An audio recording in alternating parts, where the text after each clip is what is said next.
अस्सलामुअलैकुम। I hope आप सब लोग खैरियत से होंगे। मैं भी अल्लाह के फज़ल और करम से बिल्कुल खैरियत से हूँ। चैनल पर न्यू आए हैं तो सब्सक्राइब कर लीजिए। वीडियो पसंद आए तो लाइक कमेंट शेयर लाजमी कर दीजिएगा। तो आज ओन शेख ने बहुत बड़े राज से पर्दा उठा दिया। उन्होंने आज सबको ये बताया कि रजब भट्ट जो है नंबर 1 यूट्यूबर कैसे बने और रजब भट्ट की कामयाबी का राज क्या है और उसके पीछे किसका हाथ है। आज ओन शेख ने ऐसे ऐसे राजों से पर्दा उठाया है कि रजब भट्ट की तमाम ऑडियंस परेशान रह गई कि हमें तो पता ही नहीं था रजब भट्ट कामयाब किस तरह से हुए हैं। और ओन शेख ने यह भी कहा कि रजब भट्ट को शादी से पहले तो कोई भी नहीं जानता था, शादी के बाद ही तो रजब भट्ट को लोग जानने लगे हैं और उनके व्यूज़ आने लगे हैं। तो ओन शेख ने ये बताया है कि रजब भट्ट जो हैं ईमान और कीवान की वजह से नंबर 1 यूट्यूबर बने हैं। रजब भट्ट के जो भी व्यूज़ आते हैं वो ईमान और कीवान की वजह से आते हैं। रजब भट्ट का चैनल 2 ही दफ़ा ऊपर गया है। एक दफ़ा जब उन्होंने ईमान का फेस रिवील किया था और दूसरी दफ़ा जब कीवान सुल्तान इस दुनिया में आए।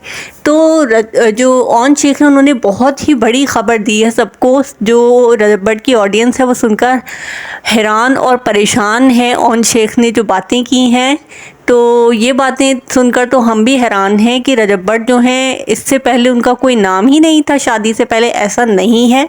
रजब भट्ट जो है वो पहले से ही काफ़ी मशहूर हैं। हाँ, ये बात हम कह सकते हैं कि ईमान की ज़िंदगी में आने के बाद उनको लोग और ज़्यादा जानने लगे और ज़्यादा पसंद करने लगे, क्योंकि जब जो है रजब भट्ट की शादी हुई तो लोगों ने उस शादी को बहुत शौक़ से देखा, एंजॉय किया, उनके हर इवेंट को देखा और उसमें इंटरेस्ट लिया। उन दोनों की जो आपस में बॉन्डिंग थी उसको देखा, उसको पसंद किया और उसी की वजह से रजब भट्ट के व्लॉग्स को ज़्यादा देखा गया और पसंद करने गया और उनकी जो व्यूअरशिप है वो मिलियंस तक चली गई।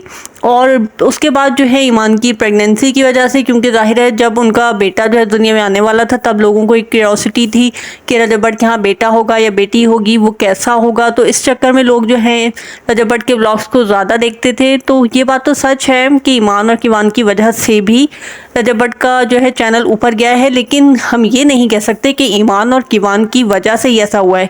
रजब भट्ट की एक अपनी अलग जो है आइडेंटिटी है जिसकी वजह से वो कामयाब हुए हैं। उनके व्लॉग्स हैं और उनके फ्रेंड्स हैं, उनका एक पैटर्न है जो लोग पसंद करते हैं जिसकी वजह से उनका चैनल ऊपर गया है।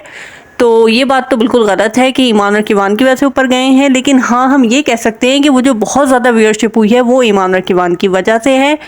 और रजब भट्ट ने जो है इस पर बहुत ज़्यादा गुस्से का इज़हार किया है और उन्होंने कहा है हाँ मुझे तो पहले कोई जानता ही नहीं था, तुम लोगों की वजह से ही तो मुझे लोग जानने लगे हैं। उन्होंने कहा है कि कुछ लोग तो ऐसे हैं जो हाथ जोड़ जोड़ कर लोगों से सब्सक्राइबर्स मांग रहे हैं कि हमें सब्सक्राइब कर दो, लेकिन उनको कोई मुंह नहीं लगा रहा और मैं तो चैनल बनाता हूँ और बनाते ही वो मिलियंस में जाता है। तो रजब भट्ट ने ये ओन शेख और ईमान को टॉन्ट मारा है, क्योंकि जो है रजब भट्ट के जो है चैनल वो बहुत ऊपर जा रहा है और ओन शेख ने जो चैनल बनाया है उस पर अभी तक मिलियन सब्सक्राइबर भी नहीं हुए हैं।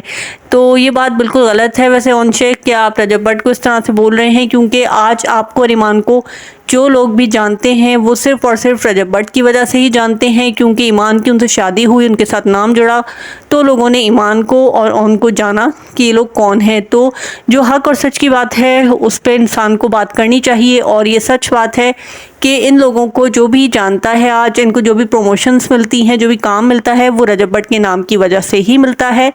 आप लोगों की क्या राय है मुझे कमेंट बॉक्स में लाजमी बताइएगा। मुझे आप लोगों की राय का इंतज़ार रहेगा। मेरे चैनल को लाजमी सब्सक्राइब कर दीजिएगा और अगर वीडियो पसंद आए तो लाइक और शेयर भी कर दीजिएगा। अल्लाह हाफ़िज़।